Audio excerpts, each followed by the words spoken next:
할렐루야. 오늘은 10월 31일 월요일입니다. 오늘도 정시 매일 예배 함께 하시는 성도님들 한 분 한 분 사랑하고 축복합니다.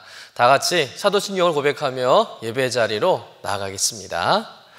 전능하사 천지를 만드신 하나님 아버지를 내가 믿사오며 그 외아들 우리 주 예수 그리스도를 믿사오니 이는 성령으로 잉태하사 동정녀 마리아에게 나시고 본디오 빌라도에게 고난을 받으사 십자가에 못 박혀 죽으시고 장사한 지 사흘 만에 죽은 자 가운데서 다시 살아나시며 하늘에 오르사 전능하신 하나님 우편에 앉아 계시다가 저리로서 산 자와 죽은 자를 심판하러 오시리라. 성령을 믿사오며 거룩한 공회와 성도가 서로 교통하는 것과 죄를 사하여 주시는 것과 몸이 다시 사는 것과 영원히 사는 것을 믿사옵나이다. 아멘. 찬송가 212장 겸손히 주를 섬길 때 우리 함께 찬송하겠습니다.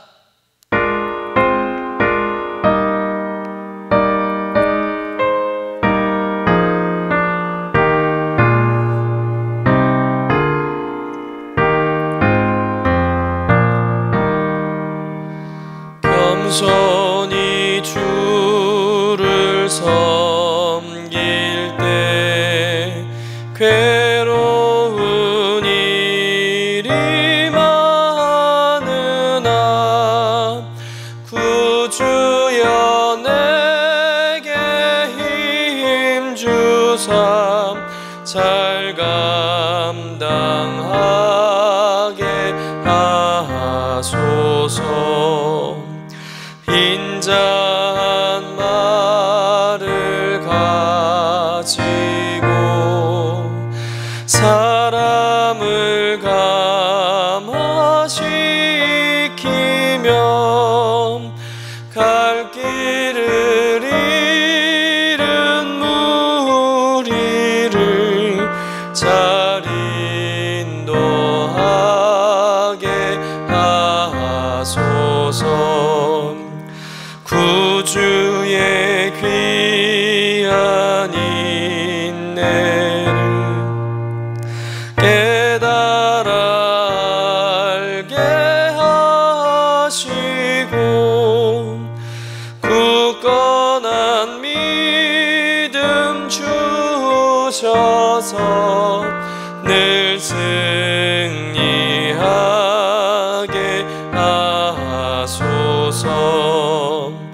장래의 영광 비추사 소망이 되게 하시며 구주와 함께 살면서 참 평강 얻게 하소서.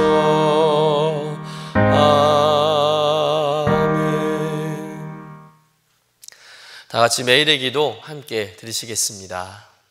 참 평강의 주님, 오늘도 새로운 하루를 주시고 복되게 하시니 감사합니다. 하늘에 속한 자 하나님의 자녀로서의 삶을 권세로 살게 하시며 오직 하나님의 말씀을 즐거워하며 따라 살게 하심을 감사드립니다. 다윗처럼 오직 우리 주님만을 내 앞에 모시고 오직 주님만이 우리의 전부이심을 고백하는 삶이 되게 하시고 그러므로 인해 주님께서 늘 우리의 전부가 되어주심을 경험하고 누리는 삶이 되게 하옵소서. 우리의 가정과 교회를 위해 기도합니다. 일터를 위해 간구합니다. 나라와 민족들을 위해 주님의 은혜를 구합니다. 구원과 치료와 회복의 은혜를 내려주셔서 어그러진 모든 것들이 바로 세워지게 하시고 평화를 이루게 하옵소서. 이제 일상이 된 경건의 일과를 통해서 성령의 충만, 성도의 영화를 이루게 하옵소서. 주님 사랑합니다. 언제나 자기 눈동자와 같이 우리들을 사랑하시는 주 예수 그리스도의 이름으로 기도드립니다. 아멘. 오늘 우리에게 주시는 하나님의 말씀은 창세기 41장 46절에서 52절까지의 말씀입니다. 함께 받들어 읽겠습니다. 요셉이 애굽 왕 바로 앞에 설 때에 30세라. 그가 바로 앞을 떠나 애굽 온 땅을 순찰하니 7해 풍년에 토지 소출이 심히 많은지라. 요셉이 애굽 땅에 있는 그 7년 곡물을 거두어 각 성에 저장하되 각 성읍 주위에 밭의 곡물을 그 성읍 중에 쌓아두매 쌓아둔 곡식이 바다 모래같이 심히 많아 세기를 그쳤으니 그 수가 한이 없음이었더라. 흉년이 들기 전에 요셉에게 두 아들이 나되 곧 온의 제사장 보디벨의 딸 아스낫이 그에게서 낳은지라. 요셉이 그의 장남의 이름을 므낫세라 하였으니 하나님이 내게 내 모든 고난과 내 아버지의 온 집일을 잊어버리게 하셨다 하며, 차남의 이름은 에브라임이라 하였으니 하나님이 나를 내가 수고한 땅에서 번성하게 하셨다 함이었더라. 이는 하나님의 말씀입니다. 아멘. 오늘부터는 다시 창세기 말씀으로 돌아와서 요셉의 삶 가운데 일하시고 또 계속해서 언약을 이루어 가시는 하나님에 대해서 함께 말씀을 나누려고 합니다. 요셉이라는 인물은 우리가 잘 아는 인물이죠. 야곱의 12아들 중에 11번째 아들입니다. 또 야곱이 사랑했던 라헬의 첫 번째 소생이기도 하죠. 그러다 보니 야곱이 요셉을 다른 자식들보다 더 편애하게 됩니다. 그로 인해서 불만을 가진 요셉의 이복 형제들이 요셉을 죽이려고 하다가 죽이지는 않고 애굽의 노예로 팔아버리게 되죠. 그리고는 아버지 야곱에게 와서는 요셉이 짐승들에게 잡혀 먹혀 죽었다고 거짓말을 했습니다. 야곱은 요셉을 잃은 일로 인해서 말할 수 없는 상심에 빠지게 되고, 형제들은 이 일로 인해서 평생을 죄책감 속에 살아가게 되죠. 이런 요셉의 삶의 과정을 볼 때 요셉이란 인물을 떠오르면 고난과 상처를 많이 당한 인물로 우리가 생각할 수 있습니다. 그런데 이런 요셉에게는 어렸을 때부터 꿈이 있었다는 거예요. 사실 그 꿈 때문에 형제들에게 더욱 미움을 받기도 했습니다. 그 꿈은 바로 요셉이 다른 형제들보다 더 높아지는 꿈이었어요. 그런데 요셉은 그 끝없는 고난과 상처의 삶을 살아가면서도 자신이 꾸었던 그 꿈을 잊지 않죠. 그리고 무엇보다 하나님을 의지하고 또 신뢰하는 믿음으로 그 많은 고난과 상처와 아픔을 극복해냅니다. 그리고 마침내 요셉은 하나님의 은혜로 그 꿈을 이루게 되죠. 바로 당시 대제국 애굽의 총리가 되는 것으로 요셉의 꿈이 실제가 됩니다. 처음에 요셉은 애굽의 노예로 팔려옵니다. 그리고 애굽의 장군 보디발의 집에서 일하게 되는데 그곳에서 인정을 받습니다. 그러나 주인인 보디발의 아내의 유혹과 모함으로 인해서 억울하게 누명을 쓰고 감옥에 들어가게 되죠. 그런데 그 감옥에서 바로의 신하들을 만나게 되고 그들의 꿈을 해석해 줍니다. 그리고 그 꿈 해석을 계기로 해서 살아나간 바로의 신하가 바로가 꿈을 꾼 일에 대해서 애굽에는 해석할 자가 없다 하니 감옥에서 만난 자기 꿈을 해석해 준 이 요셉을 추천하게 되고, 요셉은 하나님께 주신 그 지혜로 바로 앞에 서서 바로 왕의 꿈을 듣고 아주 정확하게 그 꿈을 해석해냅니다. 그리고는 앞으로 어떻게 대처해야 하는지 그 방법까지 요셉이 알려주게 되죠. 누구도 해석하지 못한 이 자신의 꿈을 해석하고 거기에 구체적인 대안까지 말하는 히브리 청년 요셉에게 완전히 매료된 이 애굽의 바로 왕은 그 자리에서 요셉을 애굽의 제2인자인 총리의 자리에 앉히게 됩니다. 드디어 17살에 꾸었던 요셉의 꿈이 13년 뒤인 요셉의 나이 30세 때 그 꿈이 이루어지게 된 것이죠. 오늘 말씀은 그 꿈이 이루어진 다음에 일어난 일에 대한 말씀이에요. 우리가 요셉의 생애를 다룰 때에 요셉이 애굽의 총리가 되기까지의 기간과 또 총리가 된 이후의 기간, 둘로 나눌 수가 있는데, 본문인 41장 46절부터가 요셉이 총리가 된 이후에 그 2부의 이야기의 시작이라고 할 수가 있습니다. 그런데 말씀을 잘 살펴보면 성경은 요셉의 생애 일부, 다시 말해서 요셉이 총리가 되기까지의 스토리보다는 오히려 그 이후의 이야기를 더 자세하고 또 중요하게 다루고 있다는 것이죠. 총리가 되기까지의 스토리는 불과 뇌장밖에 되지 않습니다. 그런데 총리가 된 이후의 스토리는 그 2배가 넘는 분량에 걸쳐서 요셉의 생애를 다루고 있다는 것이죠. 겉으로 볼 때는 요셉의 삶을 보면 성공했습니다. 이대로 요셉의 스토리가 끝나도 별 문제가 없지요. 그러나 성경은 요셉이 꿈을 이루고 난 다음, 성공한 다음 그 이후의 스토리에 대해서 더 많은 관심을 갖고 더 자세한 이야기를 우리에게 들려주고 있다는 겁니다.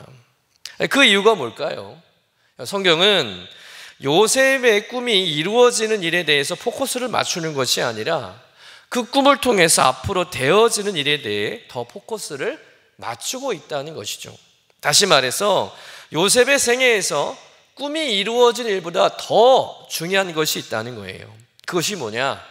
그 꿈을 통해서 하나님께서 이루어가실 일이 무엇인가 말하고자 하는 것, 거기에 더 중요한 포인트가 있다는 것이죠. 그래서 오늘 우리가 본문을 가지고 먼저 묵상해야 할 말씀은 뭐냐면, 요셉의 꿈이 이루어진 다음에, 성공한 다음에 요셉이 어떤 모습으로 살아갔는가, 어떻게 그가 삶을 이어갔는가에 대해 살펴보면서 귀한 영적 교훈의 말씀을 찾아보려고 합니다. 요셉에게는 분명 엄청난 변화가 일어났죠. 하루아침에 대박이 난 인생이나 다름없습니다. 로또 1등은 비할 때가 아니죠. 인생의 가장 밑바닥인 노예에서 갑자기 총리가 된 초고속 출세와 성공을 이룬 정말 입지적인 인물이 되었습니다. 세상에 이런 출세, 이보다 더 큰 성공을 거둔 사람이 있을까요? 요셉은 그야말로 최고의 성공, 최고의 영광을 누린 사람이 되죠. 세마포 옷을 입고 또 인장 반지를 끼고 목에는 금사슬을 두르고 또 바로 왕이 타고 다니는 그런 최고급 의전수레를 타게 됩니다. 또 사브나 바네아라는 애굽식 이름을 부여받게 되고요. 애굽의 최고 가문이 온 제사장 보디벨의 딸과 결혼을 하게 됩니다. 명문대 교수와 결혼케 함으로 인해서 귀족 계급들의 반발과 갈등을 미연히 방지하기 위해서라는 것이죠. 정말 마음껏 일할 수 있는 최고의 환경이 요셉에게 주어진 겁니다. 그야말로 요셉은 분명 성공한 사람이라는 것은 틀림없는 일이죠. 그런데 여러분, 그가 그 다음에 어떤 모습을 우리에게 보여주고 있는가? 여러분, 오늘 이 시간 그것을 여러분과 함께 주목하고자 합니다. 우리 본문 46절의 말씀을 한번 같이 읽어보도록 하겠습니다. 요셉이 애굽 왕 바로 앞에 설 때 30세라 그가 바로 앞을 떠나 애굽 온 땅을 순찰하니. 자, 요셉이 애굽의 총리가 되었습니다. 자신 위로는 바로밖에 없어요. 또 바로는 요셉에게 모든 정권을 위임하게 되죠. 그야말로 실세가 바로 요셉입니다. 보통 이런 일은 큰 경사죠. 한 번 평생 있을까 말까 하는 일입니다. 인간적 생각으로는 도저히 일어날 수 없는 기적 같은 사건이죠. 그렇다면 다른 사람 같으면 아마도 이 일을 기념하면 맨날 며칠을 잔치를 벌이면서 지난날 자기가 살아온 날들의 삶을 영웅담처럼 이야기하며 고위 관리들을 초청해서 늘 술을 마시고 연회를 베푸며 보낼 것입니다. 그런데 여러분, 요셉은 어떤 모습을 보여주고 있습니까? 그런 잔치나 연회를 열지 않고 곧바로 애굽을 순찰하러 나갔다고 성경은 이야기하고 있죠. 왕과 함께 있던 자리에서 나오자마자, 즉 임명장을 받자마자 요셉은 애굽 온 땅을 순찰했다고 성경은 말하고 있습니다. 그렇습니다. 여러분, 요셉은 총리가 되었다고 해서 그 자리에 앉아서 보고만 받는 사람이 아니었다는 거예요. 요셉은 높은 자리에 앉아서 거드름만 피우는 그런 사람이 아니었다는 겁니다. 요셉은 성공 이후에도 열심히 일하는 사람이었다는 거죠. 여러분, 요셉의 훌륭함은 바로 그가 꿈을 이룬 다음에 더 분명하게 나타나고 있다는 거예요. 그러니까 요셉의 성품은 고난의 때뿐만 아니라 성공한 이후에도 아름답게 드러나고 있습니다. 그렇다면 요셉이 왜 이런 행동을 하게 되었을까요? 그 답은 아주 간단합니다. 바로 자신이 이렇게 성공하고 꿈을 이루게 된 것은 전적으로 하나님의 은혜라는 것을 깨달았기 때문이죠. 그리고 그 은혜를 결코 잊지 않는 겁니다. 바로에게 꿈을 꾸게 하신 분은 누구셨을까요? 바로 하나님이시죠. 그리고 그 꿈을 해석하게 하신 분도 하나님이라는 겁니다. 요셉은 그것을 인정하고 믿는 거예요. 그러니까 요셉은 자신이 형들에 의해서 애굽의 노예로 팔려와서 종으로 지내고 억울하게 누명을 써서 감옥에 갇히고 또 말할 수 없는 고난과 상처를 겪어내고 마침내 이렇게 애굽의 총리가 된 모든 일은 다 하나님이 섭리하시고 주관하시고 또 인도하셨음을 믿고 있었던 것이죠. 자신의 능력과 실력으로 지금의 자리에 오르지 않았다는 것을 누구보다도 자신이 잘 아는 겁니다. 그래서 요셉은 성공한 이후에도 꿈을 이루었는데도 불구하고 결코 교만해지지 않는 것이죠. 출세했다고 해서 성실함을 잃지 않는 겁니다. 일반적으로 사람들은 성공하고 또 출세하고 복을 받으며 심지어 조금만 주위가 올라가도 목이 곧아지죠. 그리고 굉장히 나태해지고 거만해집니다. 그런데 요셉은 아니었다는 거예요. 하나님께서 자신을 높이 세울 때나 인생 밑바닥으로 던지실 때나 요셉은 한결같았다는 거예요. 어떤 환경 속에서도 요셉은 하나님을 잊어버리거나 흔들리지 않았다는 겁니다. 고난을 받을 때도 또 복을 받을 때도 하나님에 대한 태도는 여전히 변하지 않았다는 것이죠. 사랑하는 성도 여러분, 성공한 이후에도 복을 받은 이후에도 모든 것이 하나님의 은혜라는 것을 믿으시고 늘 겸손하며 늘 성실히 살아가는 여러분 되시기를 주님의 이름으로 간절히 축원합니다. 이렇게 요셉의 꿈을 해석한 대로 애굽 땅에 7년 동안 대풍년이 있게 되죠. 그리고 요셉은 자기가 맡은 바 성실하게 곡식 창고들을 짓게 되고 각 성읍마다 그래서 곡식을 모아드리게 했습니다. 흉년을 대비하기 위해서죠. 그런데 그 일을 무려 7년 동안이나 한다는 거예요. 우리 본문 47절에서 49절의 말씀을 같이 한번 읽어보도록 하겠습니다. 7해 풍년에 토지 소출이 심히 많은지라 요셉이 애굽 땅에 있는 그 7년 곡물을 거두어 각 성에 저축하되 각 성 주위의 밭의 곡물을 그 성 중에 저장하매 저장한 곡식이 바다 모래같이 심이 많아 세기를 그쳤으니 그 수가 한이 없음이었더라. 요셉은 일일이 현장에 들러서 모든 일을 직접 관할하죠. 그리고 7년 동안 각 지방의 성읍마다 막대한 식량을 비축하게 됩니다. 그 수가 한이 없었다는 거예요. 엄청난 양을 비축했다는 것이죠. 여러분 생각해 보세요. 그 당시 냉장고가 있는 것도 아니고 시설 좋은 저장 장치가 있는 것도 아닙니다. 어떻게 7년 동안에 이 식량을 비축할 수 있었는지 정확히는 알 수는 없지만 중요한 것은 요셉은 시간이 지나도 세월이 지나도 자신의 자리에서 단 한순간도 게으르거나 소홀해하지 않았다는 겁니다. 여러분 처음에는 다 그런 마음이죠. 열심히 해야지. 또 새로운 마음을 가지고 잘해봐야지. 그렇게 마음을 가지고 처음에는 다 잘합니다. 그러나 시간이 지나고 또 세월이 지나면 어떻게 됩니까? 그 초심을 다 잃어버린다는 거예요. 게을러지고 또 굳이 자신이 이런 힘든 일을 해야 하는가? 그런 생각을 하면서 점점 나태해지기 일쑤라는 겁니다. 얼마든지 자신의 부하나 또 밑에 있는 관리들을 시켜서 그 일을 하도록 할 수도 있는 일이고 자신은 궁에서 아내와 자식들과 편하게 하루하루 살 수 있는 일이었습니다. 아무래도 현장에 나가서 일을 하게 되면 또 얼마나 식량을 비축해야 할지 또 인구는 7년 뒤에 얼마나 될지 또 창고는 얼마나 더 지어야 할지 얼마나 크게 지어야 할지 얼마나 양을 비축해야 될지 사실 생각할 게 한두 가지가 아니잖아요. 계산하기 힘든 골칫거리가 정말 산더미입니다. 그렇다면 애굽이라는 대제국의 2인자가 그렇게 머리 쓰고 고민할 것 없이 밑에 있는 사람들이 다 맡기면 되는 일 아니겠어요? 그리고 자신은 편하게 보고나 받고 결제만 하면 되지 않을까? 그게 상식이지 않을까라는 것이죠. 그렇게 해도 누가 뭐라 할 사람이 있겠습니까?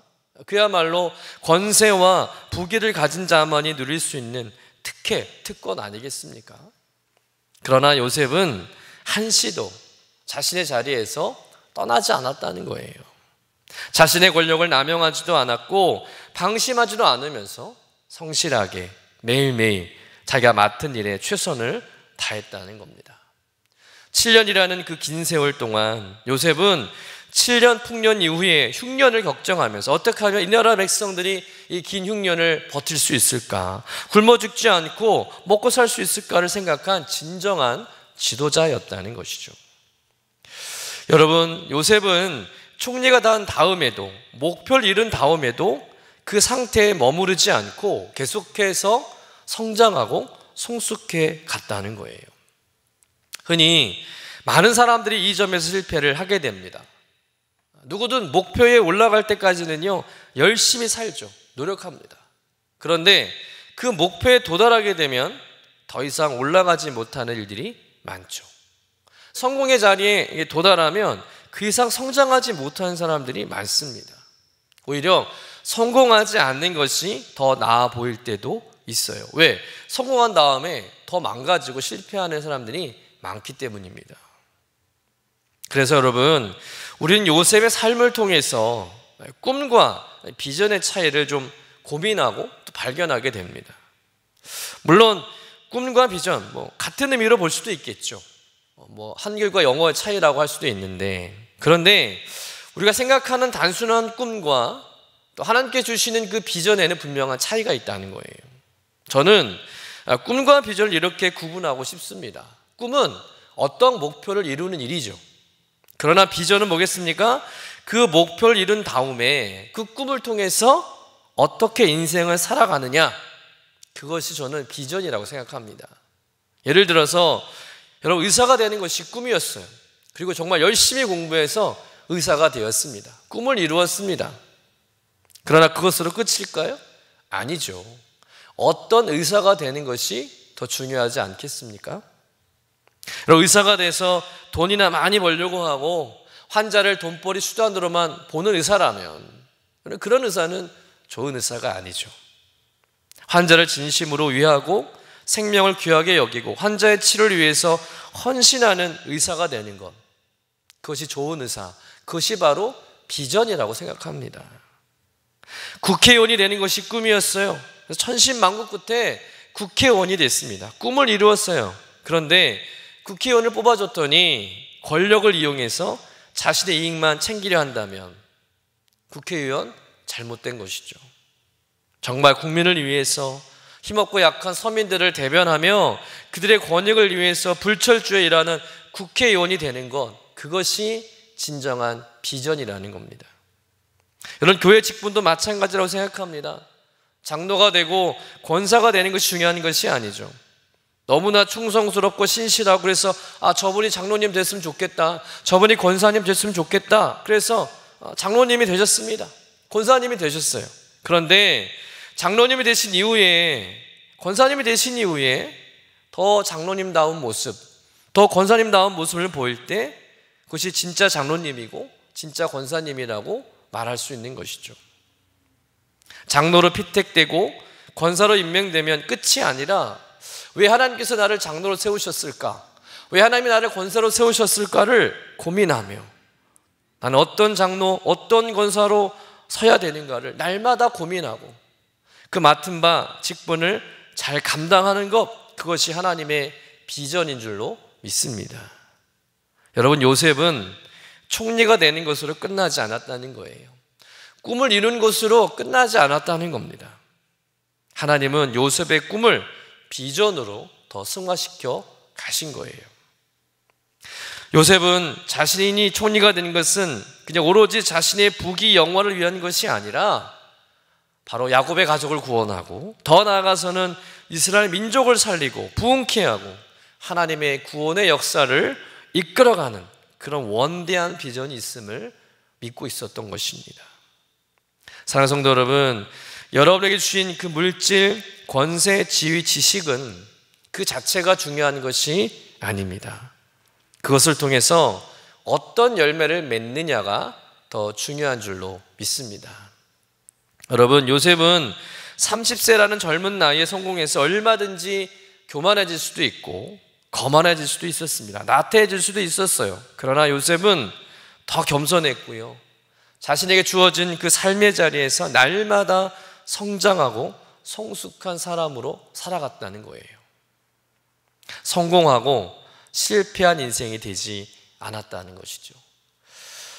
사랑성도 여러분, 요셉처럼 성공하고 출세하는 것이 중요한 것이 아니라 그 이후에도 하나님의 은혜를 잊지 않고 언제나 변함없는 하나님을 향한 그 믿음 안에서 신실하게 내일의 삶을 준비하는 성도, 그런 성도가 되는 것이 더 중요한 줄로 믿습니다. 사랑하는 성도 여러분, 한 번의 형통에 만족하지 마시기를 간절히 부탁드립니다. 한 번의 성공에 도취되지 않기를 간절히 축원합니다. 요셉과 같이 영원히 형통하시기를 간절히 축원합니다. 계속해서 성장해 나가고 성숙해 나가는 삶이 되시기를 주님의 이름으로 간절히 축원합니다.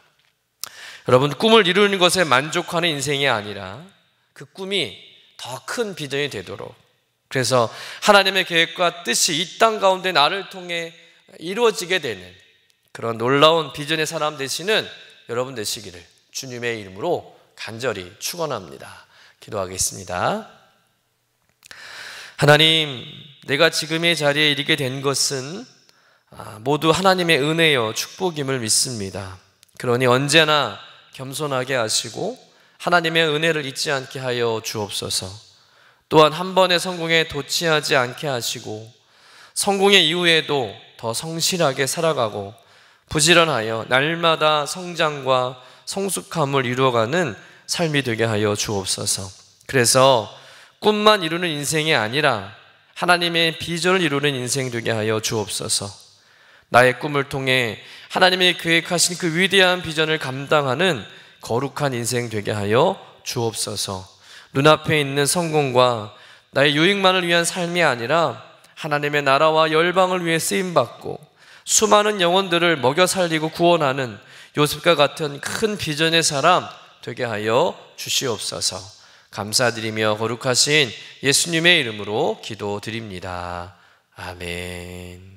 이제는 우리의 구세주가 되시며 대속자가 되시는 예수 그리스도의 구속의 은혜와 아버지 하나님의 사랑과 성령님의 교통하시는 은총이 오늘도 정시 매일 예배를 통해서 경건의 일과를 세우며 성령 충만하며 그럼으로써 성도의 영화가 나타나는 삶의 주인공 되길 원하는 주의 사랑하는 모든 권속들 위에 영원토록 함께 하시기를 간절히 축원하옵나이다. 아멘.